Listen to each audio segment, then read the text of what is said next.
नमस्कार, स्वागत है आप सभी का फ्रंटलाइन 24 में। मैं हूं आपके साथ साहिबा सिंह। बिहार में 4 जगह रामगढ़, बेलागंज, तरारी और इमामगंज विधानसभा में उपचुनाव होने जा रहा है। इन सभी सीटों पर जीतने वाले विधायक सांसद बन गए हैं। अभी तक बिहार के तीनों स्थापित दल इन सीटों पर ताल ठोक रहे थे, लेकिन 2 अक्टूबर को जनसुराज पार्टी बन जाने के बाद इसके संस्थापक प्रशांत किशोर ने भी सभा में उपस्थित लोगों से सहमति लेकर इन चारों जगहों पर चुनाव लड़ने का ऐलान कर दिया है। इस ऐलान के साथ ही राजद, भाजपा और जदयू की नींद उड़ गई है। सच कहें तो प्रशांत किशोर के लिए यह उपचुनाव किसी अग्नि परीक्षा से कम नहीं होने वाला है। इन क्षेत्रों में प्रशांत किशोर अभी गए भी नहीं हैं और चुनाव लड़ने का ऐलान कर दिया है। दोनों गठबंधन प्रत्याशी तलाशने में लगे ही थे कि प्रशांत किशोर ने 2 अक्टूबर को चुनावी जंग का ऐलान कर दिया है। इस चुनाव में अगर 4 में से 2 सीट भी निकाल लेगी तो समझिए अगला विधानसभा चुनाव का हीरो प्रशांत किशोर ही रहेंगे। अगर जनसुराज को कोई कामयाबी नहीं मिली तो स्थिति विपरीत हो सकता है। तब जनसुराज बिहार विधानसभा चुनाव में कहां तक पहुंच पाएगी, कहना मुश्किल होगा। हालांकि प्रशांत किशोर ने पैदल यात्रा में किसी से वोट नहीं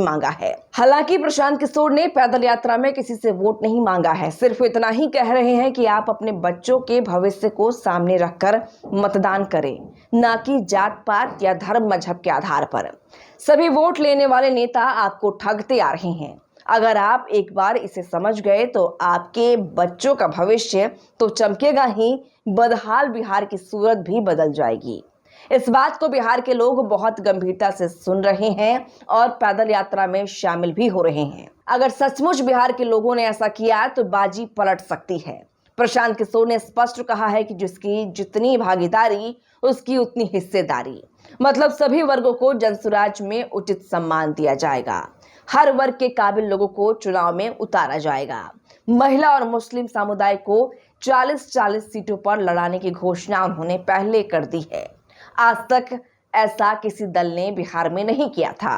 अगर मुस्लिम मतदाता को बात समझ में आ गई तो राजद का बिहार में बंटाधार होना तय है।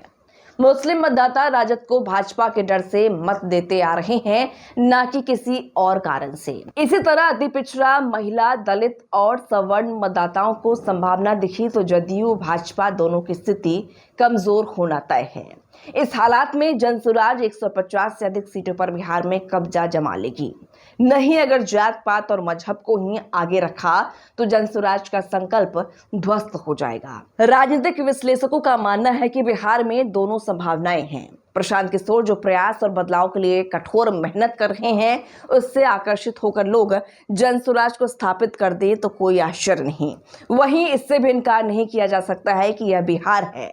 चुनाव आते आते लोग अंधा होकर जात पात, धर्म मजहब पर वोट कर देते हैं। यह फिर दोहरा सकता है। राजनीतिक पंडितों का यह भी कहना है कि लालू, नीतीश और भाजपा से बिहार के लोग ऊब चुके हैं और इससे मुक्ति चाहते हैं।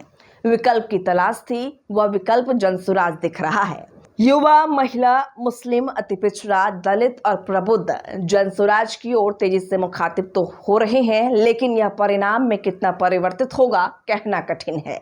आगे जो हो, लेकिन प्रशांत किशोर पिछले 2 वर्षों से बिहार को बदलने के लिए अपना सब कुछ दांव पर लगा दिया है। लेकिन परिवर्तन तभी संभव है जब बिहार से जातीय जहर का खात्मा होगा। बिहार विधानसभा उपचुनाव की घोषणा नहीं हुई है, लेकिन जनसुराज के ऐलान से सभी दलों का कान खड़ा हो गया है। मुख्यमंत्री नीतीश कुमार जो कभी कोई भविष्यवाणी नहीं करते थे, उन्होंने भी अपने कार्यकर्ताओं के मनोबल को ऊंचा करने के लिए कहा है कि एनडीए गठबंधन बिहार में 220 सीटें जीतेगा। ये उपचुनाव ही जनसुराज और बिहार दोनों के भविष्य का फैसला कर देगा।